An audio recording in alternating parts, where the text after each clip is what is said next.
ये हमारे भाई हैं, बहुत से ऐसे हमारे मुस्लिम भाई हैं जो कुछ नेताओं के पीछे, कुछ इमामों के पीछे, जो धार्मिक, वो अपने षड्यंत्र से चलते हैं, उनको पैसा मिलता है क्या, देश को तोड़ने का, देश की अखंडता को आघात पहुंचाने का, पीछे से प्लानिंग होती है उनकी। वो उनकी बातों में आम सीधे साधे जो लोग हैं ना, वो आ जाते हैं। वक्फ बोर्ड सबसे ज्यादा किसका उसका कब्जा, जो इसमें भी क्रीमी लेयर है, ये कहते हैं ना जातिवाद सिर्फ हिंदुओं में, इसमें भी है, जो बड़े बड़े सैयद हैं, अशरफ हैं, ये जो बड़े बड़े हैं ना, इन्होंने कब्जा करके रखा। अगर पाकिस्तान की भूमि जितना अगर कब्जा वक्फ के पास है, तो कितने हॉस्पिटल हैं उसमें, कितना उसमें रोजगार जो है वक्फ दे रहा है आगे। आम मुसलमान जो आदमी कोई पढ़कर आता है, कोई बच्चा पढ़कर आता है, कोई डिग्री लेकर आता है, उसको उसका क्या सहयोग है उसमें, अगर कहे तो 0.1% नहीं है। एक बार इन्हीं से पूछ लेते हैं, आपको ऐसा कोई फायदा मिलता है? हमको अभी तो फायदा नहीं है, इंडिया अच्छा है बस। अच्छा, आपको इस बारे में कोई जानकारी नहीं? उतना जानकारी नहीं है। जानकारी ही नहीं है आपको। तो आप देख सकते हैं कि जो कहा जा रहा है कि जो निचले स्तर के लोग हैं उनको कोई फायदा ही नहीं, बेनिफिट है ही नहीं। इनको उकसाएंगे कि देखो आपकी कौम के साथ ये हो गया, आपकी कौम के साथ ये अत्याचार हो गया, मोदी ने ये कर दिया, बीजेपी ये कर गई, मगर असल में कुछ उनको कोई, इनको घर दे रहा है मोदी, इनको आयुष्मान दे रहा है मोदी, इनको स्कॉलरशिप दे रहा है इनके बच्चों को, सारी योजनाओं में 30 से 35% की हिस्सेदारी इनको दे रहा है। मगर जब वोट डालने की बारी आती है तो वही इमाम जिनका अपना एजेंडा है, सब कुछ है, वो अपनी पार्टी है, सब कुछ है, वो आकर इनको बरगड़ा कर चले जाते हैं। और ये भी बिना आंखें बंदे, हाँ मेरे ब्रदर ने कहा है, मेरे भाई ने कहा है, मेरे मुस्लिम भाई ने कहा है, तो मुझे उसको वोट देना है। घर वो दे रहे हैं, 4 करोड़ घर में से 1 करोड़ 20 लाख घर सिर्फ मुसलमानों को मिले, तो धन्यवाद करना चाहिए ना। मगर पीछे क्या हुआ, आज जो फैसले आ रहे हैं ना, कि आज वक्फ बोर्ड के ऊपर फैसला आ रहा है, यूसीसी आ रहा, ये शायद अगर अच्छा इन्होंने साथ दिया होता तो मोदी जी शायद नहीं लेते, क्योंकि वो सबका साथ सबका विकास की बात कर रहे थे। मगर जब देखा कि इतना करने के बाद भी ये लोग धर्म के नाम पर, पार्टी के नाम पर, मुस्लिम ब्रदरहुड के नाम पर वोट दे रहे हैं, तो वो कह रहे हैं कि जो मुझे वोट दे रहा है, कल को हिंदू वोट देगा तो मैं उसका सुनूं ना। तो हिंदू कह रहा है वक्फ बोर्ड खत्म करो, तो मुझे बताओ, एक तरफ एक आदमी वोट नहीं दे रहा, उसका साथ नहीं दे रहा, इतना कुछ देने के बाद नहीं दे रहा, तो आज वो हिंदुओं की सुनेंगे या इनकी सुनेंगे? और उसमें अनियमितताएं पाई गई हैं, इतना प्रॉपर्टी है, अगर उसका टैक्स ही लिया जाए, कई लाख करोड़ जो है वो सिर्फ और सिर्फ टैक्स के तहत हर सालाना आएगा, जो इसके इनके ही विकास में। मगर क्या है, हड़प के रखा हुआ है, कब्जा करके रखा हुआ है, किसी को नहीं देना। बेनिफिट हो तो पर्सनल हो, समाज का ना हो। यहाँ ये दिक्कत है, इसीलिए इसमें अमेंडमेंट की जा रही है। और मैं कहता हूँ, ये पीछे अभी इन्होंने धरना भी दिया, भड़काने की कोशिश की, देश जलाने की बात कर रहे थे उसमें। मिलना चाहिए। भारत में वक्फ बोर्ड का किस बात की जरूरत है? और मुसलमानों को जब पाकिस्तान दे देगा 1947 में, तो अब किस बात का वक्फ बोर्ड?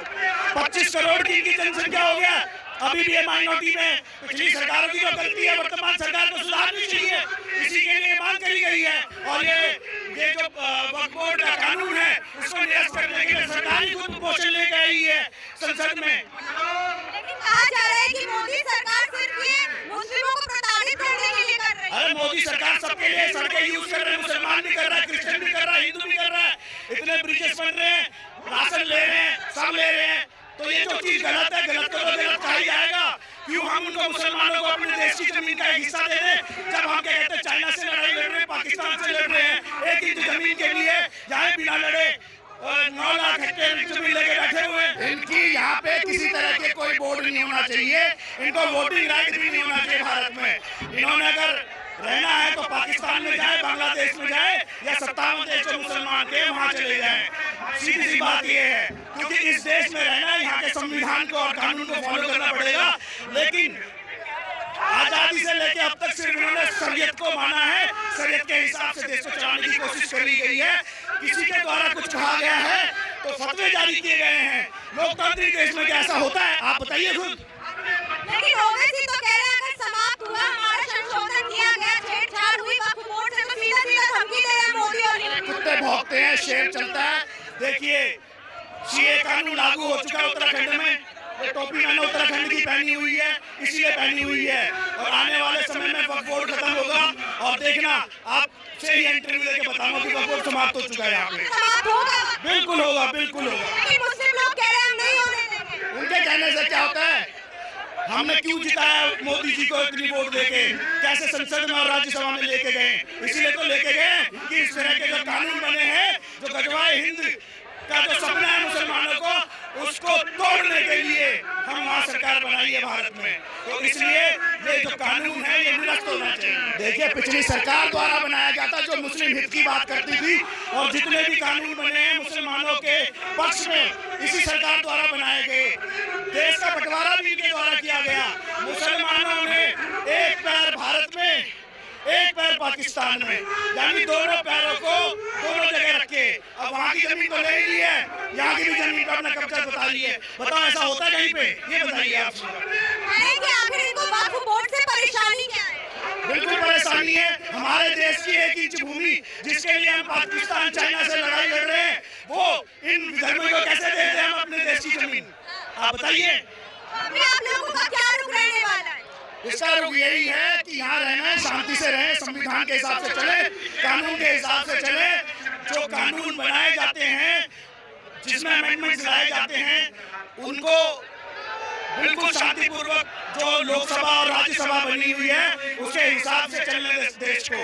अपने शरीयती फरमान यहाँ देश में ना चलाए। ये देश लोकतंत्र में चलता है, शरीयती फरमानों से नहीं चलता। देखिए, भारत अनंत काल से हिंदू राष्ट्र था, है और रहेगा। जैसे सूरज रोशनी देता है ना, वैसे ही भारत हिंदू राष्ट्र था। कुत्ते भौंकते हैं, शेर चलता रहता है। और रही बात मुसलमानों की, मुसलमानों के पिछवाड़ों में मिर्ची लग चुकी है, क्योंकि उनके जो गजवाए हिंद का सपना है वो कहीं ना कहीं सरकार द्वारा नेस्तनाबूद किए जा रहे हैं। आपसे जानकारी क्या करेंगे आज की तो ऐसा है, अभी तो हम देखते हैं सरकार क्या फैसला लेती है। अगर फैसला हमारे पक्ष में आता है तो ठीक है, अगर नहीं आता है तो जो आगे के लिए जो हमारे जो ऊंचे लोग हैं जो हमें आदेश देंगे, उस तरह से हम आंदोलन आगे भी जारी रखेंगे। क्या वक्फ बोर्ड खत्म होना चाहिए, क्योंकि ये काला कानून है, दूसरों की जमीनों पर आके अपना दावा ठोक रहा है। अंबानी को जानते हो आप, आज इतने पूरी दुनिया में इतना महंगा घर, उसके घर के ऊपर इन्होंने दावा ठोक दिया। रेलवे स्टेशन देख लो, अपने मोहल्ले में देख लो, कहीं भी देख लो, हर जगह ये जो जहाँ पर कोई इंसान नहीं वहाँ पर दावा ठोक देते। जहाँ पर कई लोग गाँव ऐसे हरियाणा में भी यहाँ पर दावा ठोक देते। कुछ तो ऐसे भी केस है कि उन्होंने कोर्ट में पेश कर दिया ये जमीन हमारी है। उसके बाद जब तक उनको पता लगता है, तब तक पिछली जो सरकार थी इससे पहले, तब तक वो जमीन बोल के हो जाती थी। तो ये काला कानून है। बस देखो, हिंदुओं के पास कोई घर, इसके अलावा देश नहीं है। इनके पास आप जानते हो कितने देश है, तो ये जाकर वहाँ कि धर्म के नाम पर मोदी सरकार बांट रही है, मुस्लिमों को अलग कर रही है, हिंदुओं को अलग कर रही है। ऐसा है, पहली बात तो ये मुस्लिमों का देश नहीं है, ठीक है। जब धर्म के आधार पर देश बंटवारा हो चुका था, तुमने बोला हमें भाई हमारे कल्चर नहीं है, हम नहीं रह सकते तुम हिंदुओं के साथ, हमें अपना अलग देश चाहिए। तो तुम्हें जब मिल चुका, 2 भाई थे, एक ने बोला हमें नहीं रहना इस घर के अंदर, मेरा इस घर के अंदर मन नहीं लग रहा है, मुझे अलग घर चाहिए। जब उसको अपना हिस्सा दे दिया, तो जो उसके कानून है, जो उसके बच्चों के कानून है, वो उसकी जगह चलेंगे, हमारी जमीन पे नहीं चलेंगे। भाई तब तक थे जब तक तुम थे, अब भी हो, लेकिन हमारा हक छीनोगे तो फिर वो गलत हो जाएगा। हम अपने हक की लड़ाई के लिए आते, भाईचारा आज भी बना है, लेकिन हक पर बात आएगी तो फिर सब देख लेंगे। मुस्लिम पक्ष की जय श्री राम से कुछ नहीं होने वाला। देखो ऐसा है, अभी तक तो जय श्री राम के नारे लग रहे थे। जिस दिन हर हर महादेव के नारे लग जाएंगे, उस दिन इनको समझ में आ जाएगा कि नारे से क्या होता है। हम शिवाजी राव जी की सोच पर चलने वाले हैं। जिस दिन अभी तो खामोश से शेर सोया रहता है ना, तब तक तो सबको लगता है कि जंगल में शांति है, लेकिन जब शेर अपनी औकात पे आएगा ना, तब इनको पता लगेगा कि अब शेर जाग चुके। शिवाजी राव का इतिहास देख सकते हो, उन्हीं की सोच पर हम हर घर में, हर हिंदू घर में एक शिवाजी राव का जन्म है। ये ध्यान रखना, शिवाजी राव कभी खत्म नहीं हो सकते, उनकी सोच आज भी जिंदी है। अगर ये मानसिकता रखेंगे कि जय श्री राम से कुछ नहीं होगा, तो इनको वक्त बता देगा। अभी तो फिलहाल सरकार देखती है क्या करते हैं। जिस दिन सरकार के अपने हाथ उठा लेती है, उस दिन हमारे जो भी हिंदू, जो भी सनातनी, जो भी फैसला देंगे वो हम उसको मानेंगे।